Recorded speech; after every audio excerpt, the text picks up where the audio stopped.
Oai. Oai ningi kame ki o sa wanga whakafuri ngai Samoa. Oai. O fisiri ngā. Oai. Oai auri. Wanga whakafiri ai maka whakafuri Samoa. Wa umanga kofi. Eison kofi ngā. Kuila epa whanga koe e malepa ia o kako vaenga whaupuwhai. Whai se mea vade. Whai se mea vade. E le o masofa ngu. E le o aku langa pudi. O loke whakari mai isa vai. Pe a ke le songa whaku. Anaku. E au ale hangi o valea aku i ngei mapuki pie pule pule kuku aku. Ngō mafio anga mai kumaro. Ai le alaku. Ngā kukuri aku leo isi ka ngaka mea soli kula whongo nai whai. Ka ngaka ngā oi. E mako ke le whapsanga i mangaka ngā oi. Mako ke le whapsanga i mangaka ngā oi. Mako ke le whapsanga i wa umanga whai whai unga. Alu kua mat whai ngā ngu. A le lawa kau mongonga ko lawa e skama lea. Lau bang whai kala. Koe whai whugara kua ngā while whongo ngingu. E le ai. E le mawhai. E le mawhai, le mawhai. E kangolo kingol ko mau e le sa okul me valea lea. Le mawhainga sa okul me valea. O lau kakalo la ngā. Kuile epa mawhango koe ma maro kako vaenga. Whai se whainga vade. Lea se awale mwhainga Taofi i le kupele. O se kupele ale fast. O le kupe ale akungu. O le kupe ale malo. Lea kai me, lea sa kai mi vade mwhainga Taofi ai. Awa le whainga me lai whai. O lewa o kaukalaku, langa lewa o mori mau ngei. Ala. Ua li lifa uma. Ili se lau lima sefut. O ke kauko aku li mea ngā. Lau wa o uma li se lau. Ano whai, ngā whai lau kare whonga iwa kalakua ngafi. A e kango e kofo le sua malie. O me maua mai lima o lau whai ngau. E ki malie. Ano ko ue kali mea ngā oinga. Ko ke whiu e ora. Ko ke le marilie. Ko ke le maa o ngai. Ayesha. O kupe la kungu, ai longo whai ngā ruenga kou ka ngaka e ki pinga whonga. A lera kou o kari. Kari while mu. Pawhia ngoe kari while mu lea whoka ngaka. Lea who lea kungu i kama whanga o naila i loe le ao ma le po e ngā lulue. Ai saulu ngi kama a mio pio whai mea le anga maka ngaoi. Pumangi.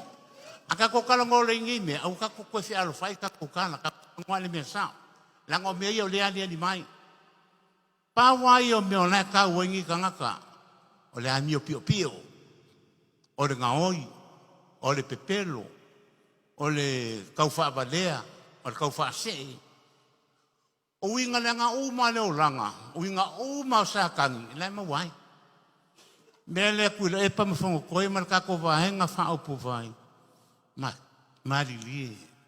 Ma ko ke leo ese ma ko ke fio ki e lua luma. I le lango inga o na kako vaenga i so se hana ma so se mea. Ada ma ko ka kalo ka whaingi au wala vade. Whaingi au wala vade nga i e wha fo i aingi mea e kau wali ari mai. Alo pumongi la kau ke au lua. E le sawa ku i o.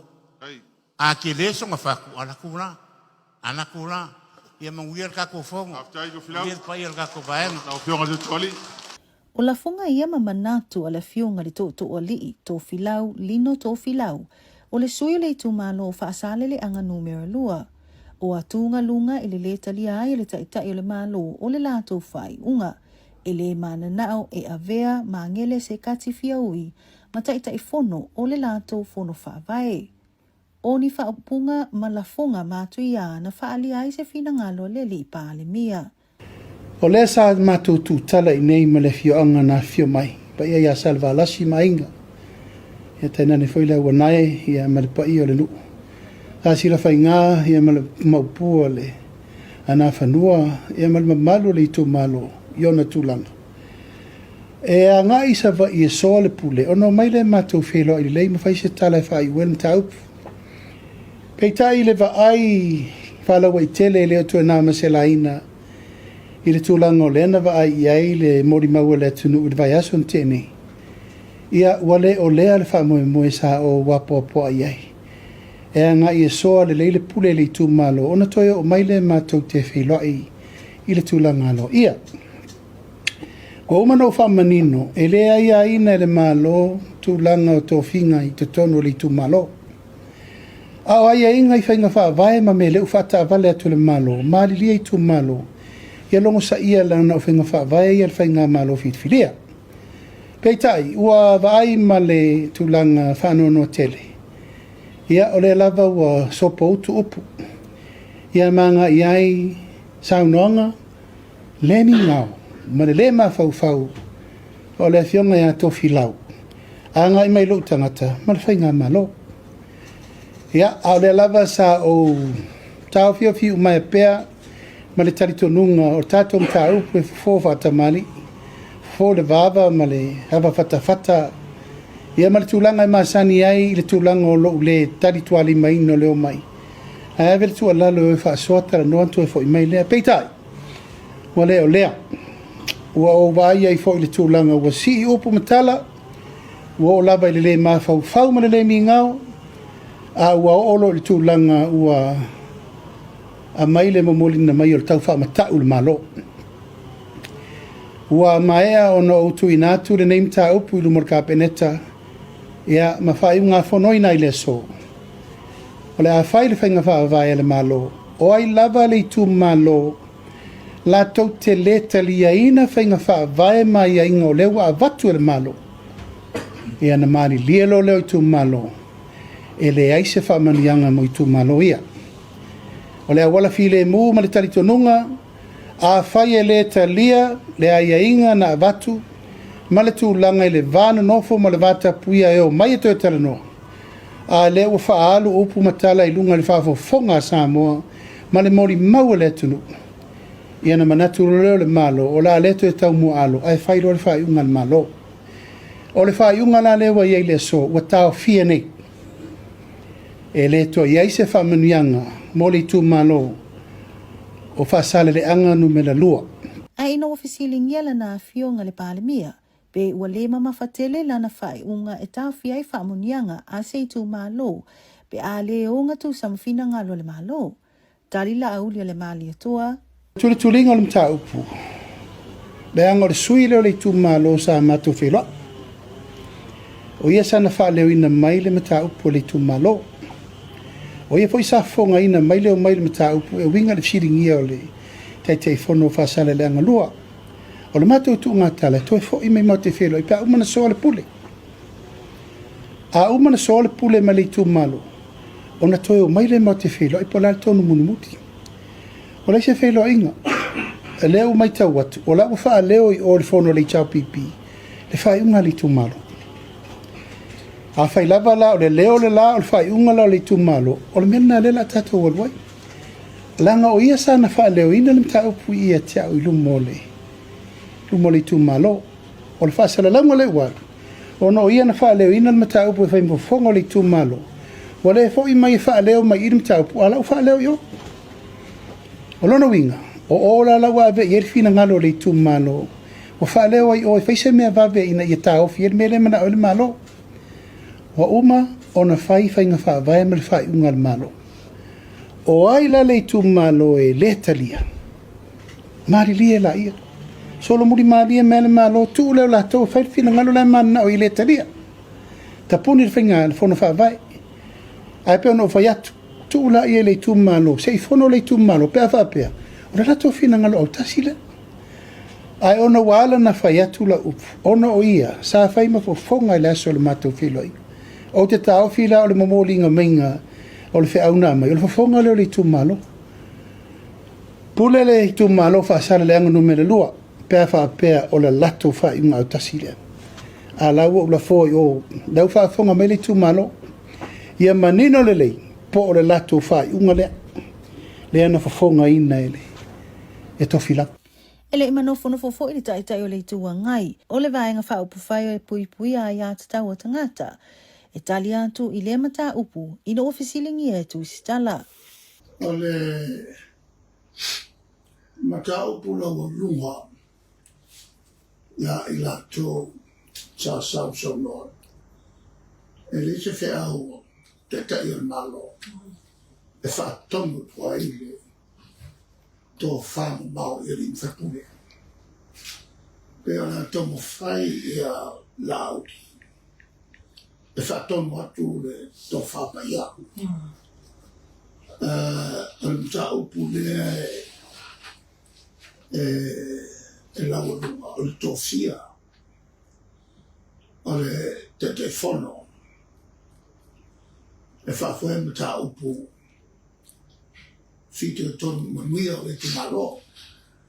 E nā le pauala le tangata o le iai fa pu tonga o te malo. O le whepore. Mea nā sawa. Ai fongi mea kupu kani. Ona o tonga whaio o la au le soli pala. Ia Tuufaatasia. Soli pala ia le pule no matu. Ali in whaipule e whaalala e le pen. Kupe. Whaalala e le pen rena. Se mo mea winga whakameki. O na nilo le le fia mai. O le ole le. I le pen. E koe maliwa ia le pen. O le tango le pen koe maliwa ia le pen. O le mele o le lau le pule. I le whaia se te tai. Ia kamatu. Te tai I loa hava. I tamata matu tua le tūne. Te tai malai na tō. E lau ua kākai pule. Nā tau me nā le pule. E mo ngau le pule sawa. E manatu sili atu I longa tu la wha.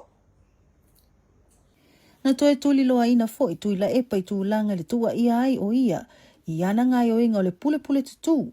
Au ave ai fo o ia matai o le atunu. O la Natali. Saya sa whai unga o kofi ai la wha. Saya sa whai unga o faamanuiaga ni me pipi. Saya sa whai unga na whai. E atani ai le pulpule tu. E wha moa. E wha moa ako. Wa fiwa whai atu e maise ala. E le se mea. E se whaila ni pulpule kua whai. E ngā leo whai mara a kipi. Oi, kipi ai kupia le atu. Oi. E whesa oi, la pule lea, la kupia ka, o la kupe. E leo ia kupe. O le nei mata upuna afua mai le tali ai le tu malo o Faasaleleaga numero 2. O le toi fili ai o le sa avea mawhai pule o lea I tu malo. Ma ngele se katifia ui. E whai mataita fono o le lato fono whaavai. Ai o maangele na faamanuiaga luai nei. Mōlianga o whainga whaalatua. E pe ona maua matua I ai o ia le whaonga ina o silia miliona suruafe tā la. I whaatosina. I taimi o whainga palo taratau sanga tā luai. O se mata upu ma ale. Ma o se vaenga ua mau ese umai tangato lato nuu. Ai e ui I se feto sua ino le nei mata upu. O lea ua maitawina e ala inise reporti ma Faasaleleaga. Le toe talia ai le afio anga o iwa o maangele se katifia ui. I le alia e mai ai o lea mata upu. O lea ua iai le fesilitele. Po le talia ai o maangele I totono le afio anga ua afua mai lea. I tuunga ua faa leo e leli pa le mia pele ai.